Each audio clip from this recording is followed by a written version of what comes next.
दोस्तों, आज हम लोग बात कर रहे हैं सेमेस्टर 2 के पेपर 2 का जो है असाइनमेंट कैसे बनाया जाए उसके बारे में। आप पहले पेज को देखिए कैसे डिजाइनिंग किया गया है, सब डिजाइन कर लीजिएगा। कॉलेज का नाम लिख लीजिएगा, सेशंस लिख लेंगे, सेमेस्टर लिख लेंगे, पेपर लिख लेंगे, पेपर का नाम लिख लेंगे। उसके बाद हम लोग इंडेक्स पे आते हैं। इंडेक्स बनाइएगा। इंडेक्स में क्या बनाइएगा, तो इंडेक्स में आप जो है जिस टॉपिक के बारे में बोला गया उसको लिखिएगा इंडेक्स में। तो उसमें एक क्रम संख्या बना लीजिएगा, एक विषय होगा, एक पेज नंबर होगा। इन सारी चीज़ों को आपको कर लेना है। इतनी सारी चीज़, ये सारी चीज़ करने के बाद आप जो है जिस टॉपिक के बारे में आप बताने वाले हैं, जिस टॉपिक के बारे में आप लिखने वाले हैं, उस टॉपिक को जो है आप नाम लिखिए। जैसे यहाँ पे लिखा हुआ है राष्ट्रीय शिक्षा नीति 1986 लिखा हुआ है, तो उस पर हम लोग बात करेंगे आज। 1986 राष्ट्रीय शिक्षा नीति पर बात करने वाले, ठीक है। चलिए आगे बात बढ़ते हैं हम लोग। देखिए ये रहा राष्ट्रीय शिक्षा नीति 1986 पर निबंध। प्रस्तावना इसमें दिया गया है, तो जिसके बारे में बात किया गया उसमें पहला जो शिक्षा के बारे में हम लोग जान लें, क्योंकि किसी भी असाइनमेंट को लिखने से पहले जो है वो किसके बारे में पूछ रहा है उसको लिखना है। तो शिक्षा ये व्यक्ति के शारीरिक, मानसिक, भावनात्मक और चरित्र का समग्र विकास है। यह ज्ञान, कौशल, नैतिक और सही व्यवहार को आत्मसत्ता करने की एक निरंतर चलने वाली प्रक्रिया है, जो एक जागरूक, स्वतंत्र और अच्छा इंसान बनाती है। यानी क्या, शिक्षा जो है व्यक्ति के शारीरिक, मानसिक और भावनाओं को, चरित्र का समग्र विकास करता है, यानी इन सभी चीज़ों का विकास करता है। शारीरिक यानी हेल्थ में कैसे क्या खाना है, क्या कब करना है, उन सभी चीज़ों के बारे में वो भी हम जान सकते हैं। इससे पढ़े अगर होंगे तो पेपर्स या जो डाइट्स होते हैं उनके जो न्यूज़ आते हैं उनसे भी हम लोग कर सकते हैं, पढ़ सकते हैं। मानसिक विचारधारा, हमारी मानसिक विचारधारा कैसी है, हम सोचते कैसे हैं लोगों के बारे में, या लोग हमारे बारे में क्या सोचते हैं, इसके बारे में, या पढ़ाई में मेरा जो है बेहतर कैसे हो सकता है, उन सभी चीज़ों के बारे में हम लोग सोचते हैं। भावना, अपनी भावनाओं को भी व्यक्त करते हैं शिक्षा के माध्यम से। और चरित्र, अगर शिक्षा बेहतर होगी तो हमारा समाज में जो है एक अलग सम्मान होगा, उच्च स्थान होगा, और व्यवहार भी होने से भी होगा। तो इन दोनों चीज़ों के होने से ही हमारा चरित्र बनता है। तो इसमें जो है शिक्षा की अहम भूमिका है। तो इन्हीं सभी चीज़ों के बारे में बात की गई इसमें। देखिए आगे देखते हैं। शिक्षा एक सतत प्रक्रिया है जो निरंतर विकास की ओर अग्रसर करती है। प्रत्येक राष्ट्र अपनी एक विशिष्ट सामाजिक, सांस्कृतिक पहचान को स्पष्ट करने का एवं कायम रखने, समकालीन चुनौतियों का सामना करने एवं राष्ट्रीय जीवन के संवर्धन के लिए अपनी एक अलग शिक्षा प्रणाली बनाती है। मतलब क्या, हर राष्ट्र चाहता है कि विश्व में हम टॉप पे रहें, यानी विश्व में जो है हम सबसे ऊपर रहें, और सबसे ऊपर रहने का एकमात्र साधन है शिक्षा। जिस देश की शिक्षा अच्छी होगी, जिस देश की शिक्षा व्यवस्था अच्छी होगी, वो देश जो है विकसित देश होगा। और जिसकी शिक्षा व्यवस्था जो है थोड़े उनसे खराब स्थिति में होगी, या तो बोल सकते थोड़े उनसे गिरी हुई स्थिति में होगी, वो जो है विकासशील देशों में आएंगे। यानी कि वो जो है विकास अभी विकसित की ओर बढ़ रहे हैं, विकसित नहीं हुए हैं। चलिए देखते हैं हमारे देश का शिक्षा कैसा है। स्वतंत्रता प्राप्ति के पश्चात 1968 में पहली शिक्षा नीति देश में लाई गई थी। यानी हमारा देश जब स्वतंत्र हुआ, आज़ाद हुआ, तो उसके बाद जो है पहली शिक्षा नीति 1968 में लाई गई थी। इस शिक्षा नीति में क्या बात की गई थी, यह कई प्रांत में लागू की गई थी। यानी प्रांत मतलब राज्य जो होते हैं, उस टाइम पे उन्हें प्रांत बोला जाता है, अभी भी बोला जाता है, में लागू हुई थी। 10, 10th +2 +3, यानी ये तीन जो है 10 क्लास तक, 11, 12 और ग्रेजुएशन, ये बात की गई थी उस टाइम पे। 10th, 11, 12 और ग्रेजुएशन पे बात की गई, 3 साल का ये बात की गई थी। किसी शिक्षा संस्था ने नियमावली लागू की थी, यानी कि यही जो नियमावली जो है सभी शिक्षा संस्थाओं में लागू की गई, 10 +2 +3 1968 का। उसके बाद देखिए क्या हुआ, परंतु 1977 में क्या होता है कि भारतीय जनता पार्टी की सरकार बनने पर, यानी कि भारतीय जनता पार्टी बीजेपी की जो सरकार आती है 1977 में, तो वो जो है इस शिक्षा नीति से सहमत नहीं थी, तो वो एक अलग शिक्षा नीति पेश करती है। तो 10 +2 +3 शिक्षा संरचना के स्थान पर वो 8 +4 +3 शिक्षा संरचना का विचार की आया, जिसके परिणाम स्वरूप को शिक्षाविदियों को, मतलब शिक्षा में जो बहुत विशेषज्ञ हैं, यानी एजुकेशन के क्षेत्र में जो है उनका जो है स्थान बहुत ऊपर है, उन्हें शिक्षाविद कहा गया। तो शिक्षाविदियों एवं सांसद मतलब समझते हैं आप, विधानसभा में जो बैठते हैं वो सदस्य के सहयोग से शिक्षा मंत्री उस टाइम पे जो एजुकेशन मिनिस्टर थे बीजेपी की जब गवर्नमेंट आई थी तो प्रताप चंद्र थे ने नई शिक्षा नीति 1979 की घोषणा की कि उन्होंने ये बोला कि 1968 के जगह पे हम 1979 का एक नया शिक्षा नीति लाएंगे और ये शिक्षा नीति जो है 8+4+3 के नियम पर आधारित होगी। इसकी बात बीजेपी गवर्नमेंट ने की। और जानते हैं कि एक गवर्नमेंट का दूसरे गवर्नमेंट से बनता नहीं है, वो हमेशा दूसरे गवर्नमेंट की जो है खींचातानी करते रहते हैं। लेकिन ये यहाँ पे बेहतर है कि जो शिक्षा हमारे देश को अच्छा बेहतर लाती है वही शिक्षा नीति हमारे लिए बेहतर है। चलिए देखते हैं ये क्या बोलते हैं। परंतु एक वर्ष के पश्चात 1980 में पुनः कांग्रेस सत्ता में आती है, यानी कि एक साल के पश्चात जो है कांग्रेस फिर से आ जाती है 1980 में, यानी 1980 में, और 1968 की शिक्षा नीति को अपनाती है, यानी कि वो जो आती है और 1968 में जो शिक्षा नीति लाई गई थी पहली शिक्षा नीति उसी को अपनाती है। क्योंकि सीधी सी बात है, जिसकी गवर्नमेंट है उसी की शिक्षा नीति, वो अपनी ही शिक्षा नीति को मानेगी, दूसरे की शिक्षा नीति क्यों मानेगी? उनको लगता है कि मेरा ही शिक्षा नीति बेहतर है, इस कारण से। तो यही स्थिति थी। इसी दौरान राजीव गांधी प्रधानमंत्री बने। राजीव गांधी जो है एक पढ़े लिखे अच्छे व्यक्ति थे और उन्होंने शिक्षा के क्षेत्र में पुनर्निरीक्षण एवं पुनर्गठन प्रक्रिया तत्कालीन शिक्षा का सर्वे कराकर किया। देखिए, या तो सर्वेक्षण कराकर, ऐसे होगा सर्वेक्षण कराकर। देखिए मतलब क्या है, अभी के गवर्नमेंट में देखते होंगे या अन्य गवर्नमेंट जो होते हैं उन गवर्नमेंट में वो क्या होती है कि कुछ बुराइयां आती तो उन बुराइयों को जो है खोजती है और उन बुराइयों का जो है समाधान करती है और उसको खत्म करती है। तो इसी तरह से ये भी थे राजीव गांधी जी। इन्होंने क्या किया, जब इनके विपक्ष वाले जो हैं, यानी उस टाइम पे जो भी विपक्ष में थे बीजेपी या जो भी गवर्नमेंट जो भी सरकारें थी, विपक्ष की पार्टियां जो भी थी, तो सरकार से हमेशा प्रश्न करती हैं। तो इस प्रश्न करने के दौरान इन्होंने जो है एक बात को ठाना कि हमारी शिक्षा नीति में कुछ बुराइयां होंगी, इसीलिए ये की जा रही। तो इसलिए उन्होंने सर्वे करवाया तो हर जगह पे निरीक्षण करवाया। निरीक्षण करना मतलब जांच किया, एक कमेटी का पुनर्गठन किया और कमेटी को बोला गया कि आप निरीक्षण कीजिए। तो निरीक्षण करके वो रिपोर्ट जो है, जैसे देखिए यहाँ दिया हुआ आगे, शिक्षा की चुनौती नीति संबंधित परिप्रेक्ष्य नामक दस्तावेज 1985 में प्रकाशित किया गया। यानी शिक्षा की चुनौती नीति, चुनौती का मतलब क्या होता है कि मान लीजिए कोई किसी चीज को बता रहा है और आप बोलेंगे कि नहीं वो सही गलत, तो उस पर आप चुनौती करेंगे कि नहीं ये गलत है, सही क्या हो सकता है, तो देखा जाए कि क्या गलत है, उस पर निष्कर्ष निकाला जाता है। इसी तरह से इन्होंने देखा कि शिक्षा के क्षेत्र में जो अपोजिट वाले हमारे जो हैं, हमारे जो विपक्षी जो हैं, वो क्यों इतनी बातें कर रहे हैं, कुछ तो गलतियां होंगी। तो उन गलतियों को निकालने के लिए इन्होंने जो है एक चुनौती नीति बनाई जो 1985 में आई। इसके पश्चात सभी प्रांत में सुझाव लिए गए। उसके उपरांत एक नई शिक्षा नीति तैयार की गई। इसे संसद के बजट अधिवेशन 1986 में पेश किया गया। मतलब क्या, और उसके बाद जो है सभी प्रांतों के जो लोग थे उनसे सुझाव लिया गया। प्रांतों के जो प्रधान थे, जो नेता थे, उनसे यह सुझाव लिया गया, या तो लोगों से यह सुझाव लिया गया कि अभी की शिक्षा नीति में क्या क्या बुराइयां हैं, क्या क्या कमियां हैं, जिनको हटाकर कुछ नया शामिल किया जाए। आप अपना सुझाव दें। तो ये भी बहुत अच्छी बात है क्योंकि लोकतंत्र है और लोकतंत्र में लोगों की बातें सुनी जाती हैं। आगे देखिए, राष्ट्रीय शिक्षा नीति 1986 का दस्तावेज।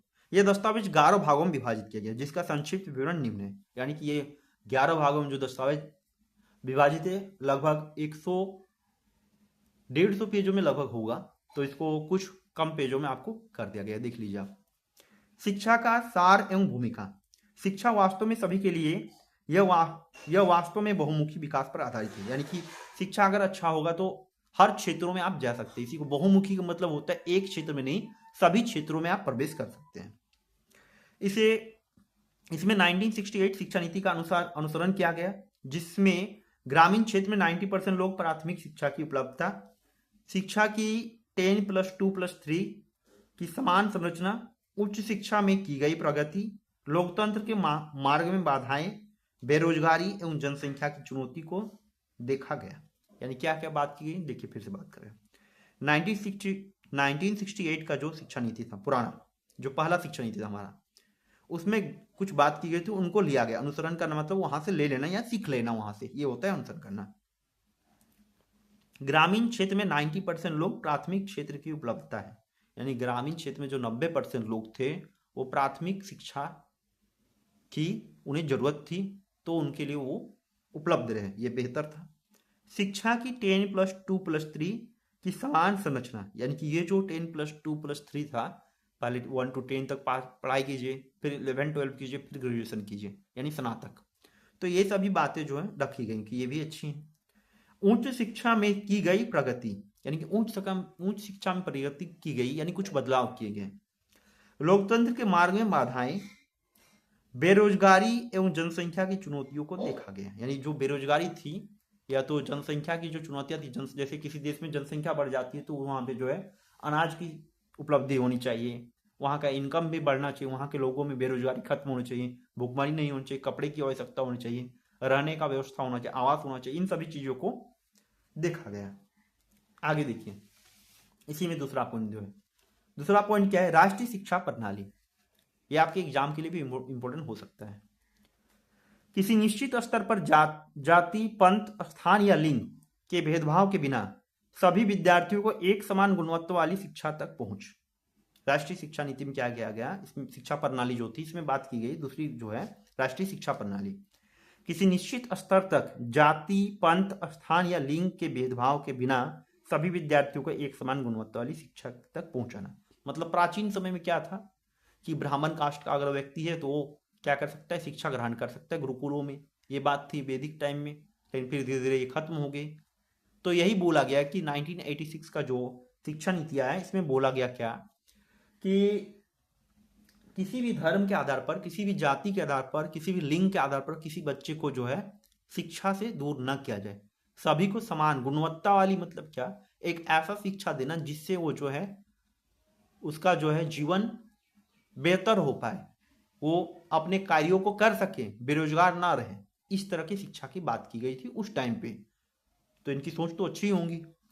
शिक्षा विषय के समवर्ती सूची में होने के कारण केंद्र और राज्य के सरकारों के उत्तरदायित्व में एक नई साझेदारी की जरूरत है। यानी क्या, पहले जो है शिक्षा जो है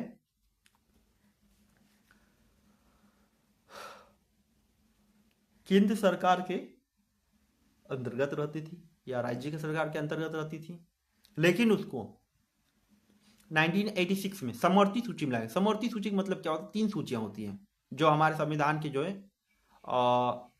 अनुसूची जो है 7वीं में शायद होगा, इसमें बात की गई है समवर्ती सूची। संघ सूची जो होता है जिसमें केंद्र सरकार कानून बनाती है, राज्य सूची जो होता है उसमें राज्य सरकार बनाती है कानून या प्रांत में, और समवर्ती सूची जो होता है इसमें दोनों कानून बनाते हैं।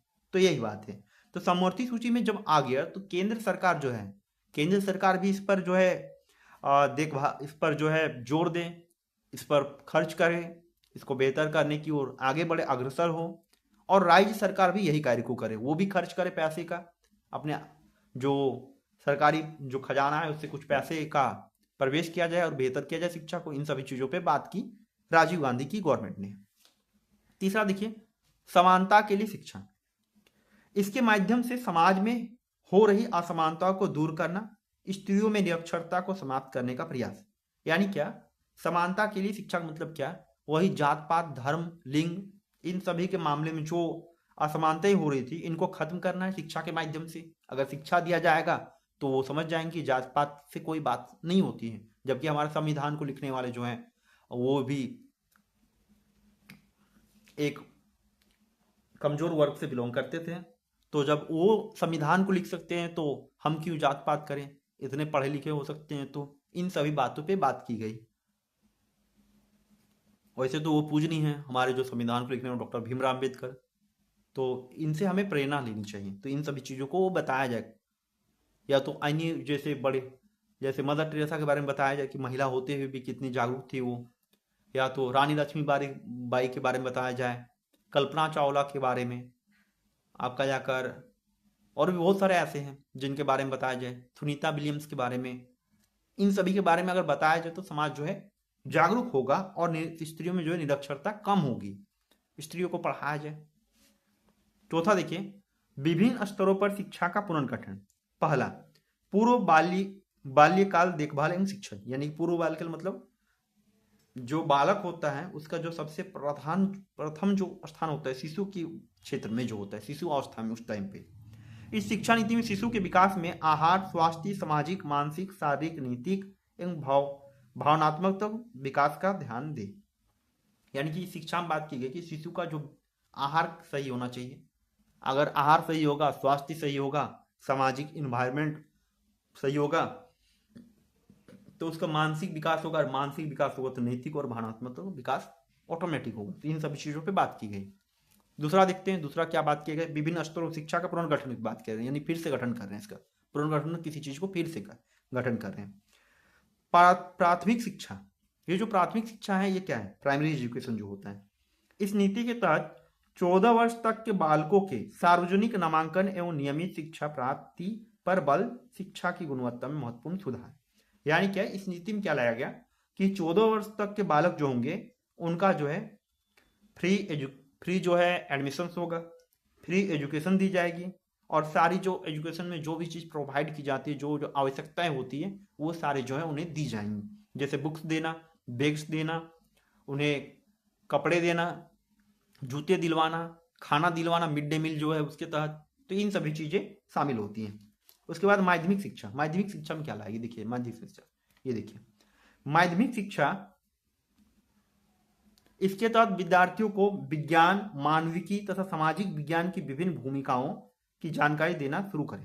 यानी माध्यमिक शिक्षा के तहत क्या होता था, पहले की सिर्फ थ्योरी दी जाती थी, तो उन्होंने बोला कि थ्योरी को हटाकर प्रैक्टिकल्स दिया जाए, उन्हें एक ऐसा जो है शिक्षा दिया जाए जिससे वो क्या हो, उनका व्यवसाय बन पाए, वो जो है कार्य कर पाए, खोज पाए किसी चीज़ों के बारे में, जिससे देश का आगे बढ़ पाए।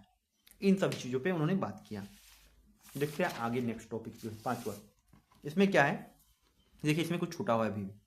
राष्ट्रीय शिक्षा नीति 1986 के तहत माध्यमिक शिक्षा के प्रसार एवं उन्नयन हेतु नवोदय विद्यालयों की स्थापना की जाएगी। ये बहुत इंपॉर्टेंट पॉइंट है, पूछा भी जाता है कि नवोदय विद्यालय की स्थापना किस शिक्षा नीति के तहत की गई थी, 1986 का शिक्षा नीति के तहत, ताकि तीव्र गति से विकास करने वाले या विशेष प्रतिभा वाले बच्चों को अवसर प्रदान किया जाए।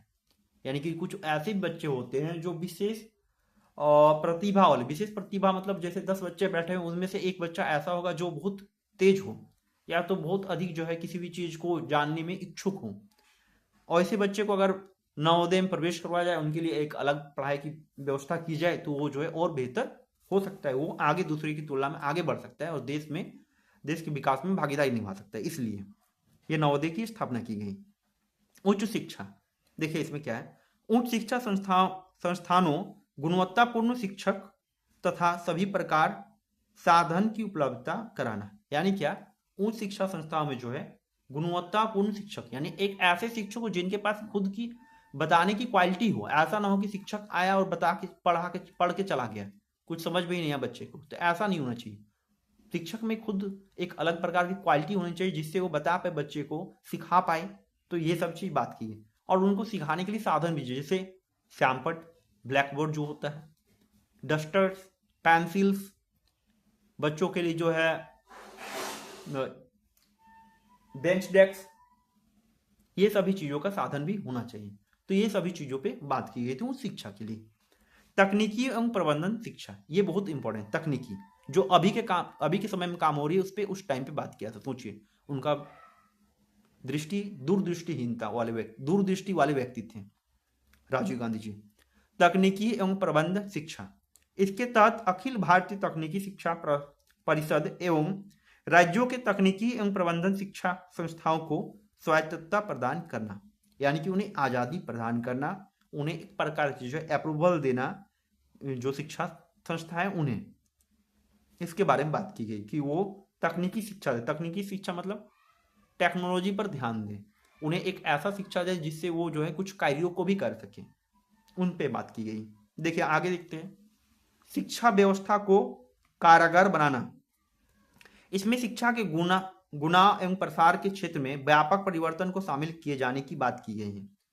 शिक्षक एवं छात्रों के कार्य प्रणाली में सुधार की बात की, यानी शिक्षक और छात्र जो कार्य करते हैं उन कार्यों में सुधार हो। अगर शिक्षक को वो बात नहीं आती तो उन्हें ट्रेनिंग दी जाए, उन्हें सिखाया जाए, और बच्चे को भी ट्रेनिंग दिया जाए और उन्हें फिर सिखाया जाए, इस बात पे की गई है। देखिए 8वां जो है शैक्षणिक विषय वस्तु और प्रक्रिया को नया स्वरूप देना। इसमें खेलकूद एवं शारीरिक दक्षता को भी शामिल किया गया। यानी शैक्षणिक विषय वस्तु और प्रक्रिया को नया स्वरूप देना। नया स्वरूप देना मतलब जैसे देखिए बच्चे पहले क्या होता था कि पढ़ाया जाता था रेगुलर, लेकिन अब क्या किया जाता है कि पढ़ाने के बाद जो है मिड टाइम में मिड डे और सॉरी मध्याह्न भोजन के लिए जो है कुछ टाइम के लिए जो है गैप दे दिया जाता है। उसके बाद अंतिम समय में जो है कुछ खेल का जो है गेम्स या कुछ जो है एक्टिविटी करवाई जाती है, क्रियाकलाप की। इससे क्या होता है बच्चे में जो है पढ़ने की जो स्ट्रेस होता है, थकान जो होता है वो खत्म होता है। और दूसरी बात जो है अगर टेक्नोलॉजी पे गेम्स में भी अगर बेहतर हो तो गेम्स से भी आगे बढ़ सकता है। तो ये सब चीज स्कूली शिक्षाएं जो होती हैं वो कर संस्थाएं जो होती है वो करा सकती हैं। तो इन सभी पे बात किया गया। और बार बार हम लोग जो तकनीकी पे बात करते, तकनीकी शिक्षा, क्योंकि कुछ बच्चे ऐसे भी होते हैं जिन्हें जो है पढ़ाई पे मन नहीं होता है, तो वो तकनीकी शिक्षा पे उन्हें मन होता है, जैसे बुनाई, कढ़ाई, सिलाई, इन सभी चीज़ों पे।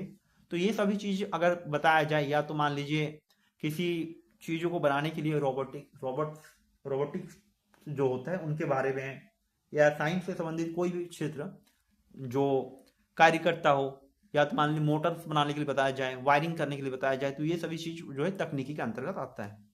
शिक्षक एवं शिक्षा, देखिए इसमें क्या है, समाज में शिक्षकों का स्थान सर्वोपरि है। यानी कि समाज में जो है शिक्षक को जो है सबसे अधिक सम्मान दिया जाता है, सबसे ऊपर रखा जाता है। तो उन्हें बौद्धिक, शैक्षिक तथा उनके मानवीय गुणों आधारित शिक्षा दी जाए। यानी कि उन्हें बौद्धिक शिक्षा दी जाए, शैक्षिक और मानवीय गुणों की शिक्षा दी जाए, मानवता के गुणों की शिक्षा दी जाए। इन सभी चीजों पर बात की गई। राष्ट्रीय अध्यापक शिक्षा परिषद एनसीटीई को अध्यापक शिक्षा संस्थाओं को मान्यता देने का अधिकार दिया जाएगा तथा आवश्यकता साधन उपलब्ध कराए जाएंगे। ये बात की गई इसमें। शिक्षा का प्रबंधन, शिक्षा के प्रबंधन हेतु शिक्षक शैक्षिक नियोजन एवं प्रबंधन प्रणाली में परिवर्तन को प्राथमिकता दी जाए। यानी शिक्षा का प्रबंधन जो होगा उसमें शैक्षिक नियोजन जो होगा, नियोजन मतलब नियुक्तियां जो होती हैं, शिक्षकों की जो नियुक्तियां होंगी, और प्रबंधन प्रणाली जो होंगी उन पे बदलाव किया जाए। यानी ऐसे शिक्षकों की नियुक्ति की जाए, या नियुक्ति प्रणाली को ऐसा बना दिया जाए जिससे जो है गुणवत्तापूर्ण जो है शिक्षक हमें मिले, और उससे क्या हो, शिक्षा की व्यवस्था अच्छी हो। तो इस पे बात की गई। देखिए अगला 11 नंबर, संसाधन तथा समीक्षा। इसके तहत शिक्षाविदों तथा सरकार ने यह कहा कि शिक्षा खर्च को बढ़ाना होगा, शिक्षा के क्षेत्र में खर्च को बढ़ाना होगा, जिससे संसाधनों की पूर्ति होगी तथा खर्च की जांच भी होगी, जिससे शिक्षा सामग्री की पूर्ति हो, शिक्षा स्तर को बेहतर किया जा सके।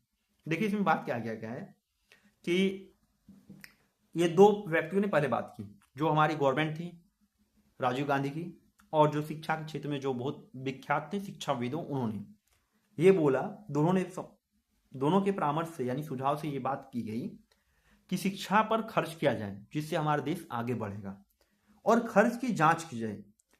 अगर खर्च की जांच की जाएगी तो जो शिक्षा से संबंधित जो साधन होंगे वो उनकी पूर्ति होगी, और अगर पूर्ति होगी तभी शिक्षा आगे बढ़ेगी। क्योंकि ऐसा भी होता है था कि मान लीजिए वहां से 100 करोड़ रुपए पास हो गया, और हर बोला गया कि किसी भी राज्य के सभी जिलों में जो है आपको सभी साधन देने हैं, श्यामपट्ट देने, डेस्क देने हैं, बेंच डेस्क बनाने हैं, और जो भी साधन है अन्य साधन, चेयर्स वगैरह सभी चीज़ों को रखना है। पता चला कि वो आधे पैसे को कोई नेता खा गया, और कुछ पैसे जो है स्कूल में आए, और स्कूल में आने के बाद भी कुछ ऐसे भी प्रधानाध्यापक होंगे, हो सकते हैं, ऐसे तो होते नहीं है पर हो जाए अगर, तो कि वो भी पैसा कुछ खा जाए, तो इससे क्या होगा कि उसकी पूर्ति नहीं हो पाएगा। जब पूर्ति नहीं होगी तो शिक्षा बेहतर होगा नहीं, क्योंकि खर्च तो हो ही नहीं, खर्च का सही तो उपयोग ही नहीं हो पा रहा है। अगर सही उपयोग ना हो तो खर्च करने का कोई फायदा नहीं। तो इन सभी चीजों को देखते हुए जो है यह नीति लाई गई।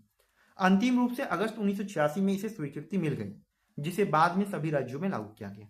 तो यही बात की गई कि इसको पेश किया गया संसाधन में बजट के रूप में, जैसे संसाधन में बजट अभी पेश होते उसी तरह से ये भी जो है पेश किया गया, और पेश करने में सभी बातों को एक एक करके रखी गई, 11 बातों को, इन 11 विषयों के बारे में। और इसके बाद जो है इसको जो है अगस्त 1986 में जो है स्वीकृति मिली, यानी एक्सेप्ट कर लिया संसाधन कि ये जो है सही है उस टाइम के अनुसार। देखिए आगे, राष्ट्रीय शिक्षा नीति 1986 के महत्वपूर्ण सुझाव प्राथमिक शिक्षा हेतु। यानी कि 3 क्षेत्रों में इन्होंने क्या था, प्राथमिक, माध्यमिक और उच्च के लिए। तो तीनों को देख लेते क्या क्या सुझाव दिया था। पहला, 14 वर्ष तक के बालकों के लिए पूरे देश में समान प्रवेश प्रणाली तथा समान अवधि की शिक्षा होनी चाहिए। यानी 14 वर्ष से कम के उम्र के जो बच्चे होंगे, बालक जो होंगे, उन्हें समान प्रवेश हो, उनको समान प्रवेश मिले और समान अवधि की शिक्षा होनी चाहिए। बालकों के संज्ञानात्मक अधिगम में वृद्धि होनी चाहिए, यानी कि बालकों को ऐसा अध्ययन करवाना चाहिए जिससे उनके व्यवहार में परिवर्तन हो, उनके जीवन में परिवर्तन आए, वो कुछ कर पाए आगे की ओर, ऐसी शिक्षा दी जानी चाहिए। विद्यालयों में शारीरिक दंड को बिल्कुल समाप्त कर देना चाहिए। बोला गया कि जैसे पहले क्या होता था, बच्चे अगर होमवर्क नहीं बना के आते थे तो शिक्षक क्या करते थे, डांट लगाते थे, मारपीट फटकारते थे, जिससे क्या थोड़ा बच्चे पे डर रहता था। तो इसको खत्म कर दिया गया। ये एक तरफ से देखा जाए तो सही भी है और गलत भी है। सही इसलिए कि अगर मारपीट बच्चे किया जाए तो बच्चे का और शिक्षक के बीच का संबंध जो है थोड़ा खराब हो जाता है। वो जो है किसी चीज को जो है निडरता के साथ पूछ नहीं पाते। परंतु अगर कोई बच्चा बार बार यही चीज करे, गलतियां करते जाए तो उसे अगर मारपीट ना हो या तो उसे दंड ना दिया जाए, थोड़े बहुत दंड ना दिया जाए, तो इससे क्या होगा, बच्चे में जो है विकास नहीं हो पाएगी। तो यह वहां पे गलत हो सकती है। परंतु अगर बच्चा सीखनी हुई है, सिखाया जा सकता है, वो सीख रहा है, तो उसके साथ अगर प्रेम भाव हो, यानी कि बच्चे के साथ अच्छा लगाव हो, तो वो बच्चा और विकास की ओर बढ़ेगा। तो इस पे ध्यान दिया गया। छात्रों को व्यावसायिक ज्ञान उनकी सुविधा अनुसार दिया जाए। व्यावसायिक ज्ञान मतलब क्या, तकनीकी शिक्षा जो दी जाए उनकी सुविधा अनुसार, यानी वो जो कर सकते हैं, जैसे सिलाई बुनाई कढ़ाई अगर महिलाएं कर सकती तो उनके लिए वो हो, अगर लड़के जो है स्पोर्ट्स में खेल में जा सकते तो उनके लिए खेल की व्यवस्था की जाए। ऑपरेशन ब्लैक बोर्ड के माध्यम से छात्रों को खेल के समान नक्शे, चार्ट, चौक, श्यामपट्ट तथा डस्टर आदि प्रदान किए जाए।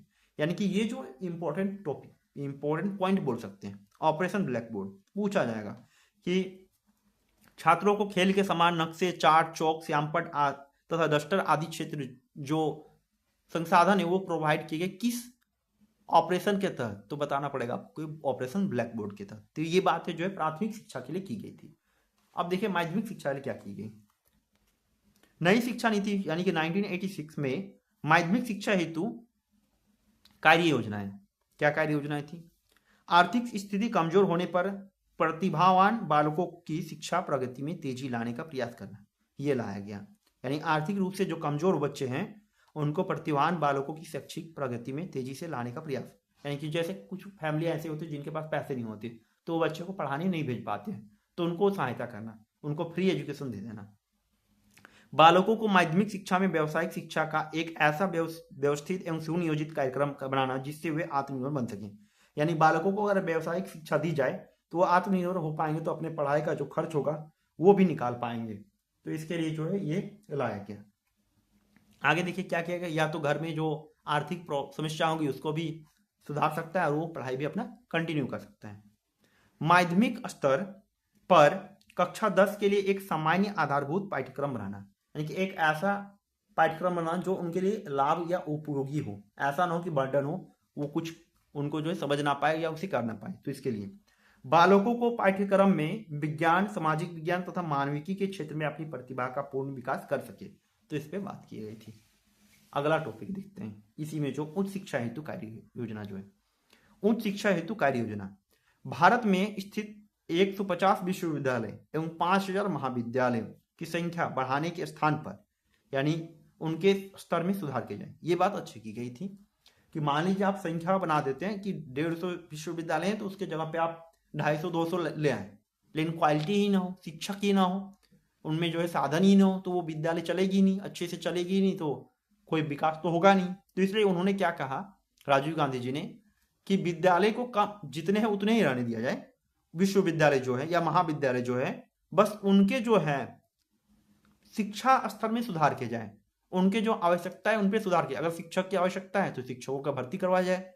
अगर शिक्षकों के लिए जो साधन होते हैं, श्यामपट्ट, ये सारे जो भी साधन हैं, बोर्ड्स, डस्टर्स, पेंसिल्स और अन्य जो भी साधन होते हैं, उन सभी साधनों को उपलब्ध करवाया जाए, ये बात की गई। बच्चों के लिए जैसे अगर उच्च शिक्षा में बच्चे हैं तो उनके लिए बेंच डेस्क की प्रावधान किया जाए, तो ये भी बात की गई थी। शिक्षा में आधुनिक चुनौतियों का सामना करने के नवाचारों को लागू करना एवं अधिक सुविधाएं प्रदान करना, ये इसकी जो है उद्देश्य था। संबंध कॉलेजों के साथ कुछ प्रमुख स्वायत्तता कॉलेज खोले जाएंगे, यानी क्या, कुछ ऐसे कॉलेज होते हैं जो एफिलिएटेड होते हैं। एफिलेटेड कॉलेज का मतलब क्या होता है कि वो कॉलेज जो है, या तो बोल सकते हैं वो कॉलेज जो है किसी के साथ, किसी भी यूनिवर्सिटी के साथ संबंध बनाए।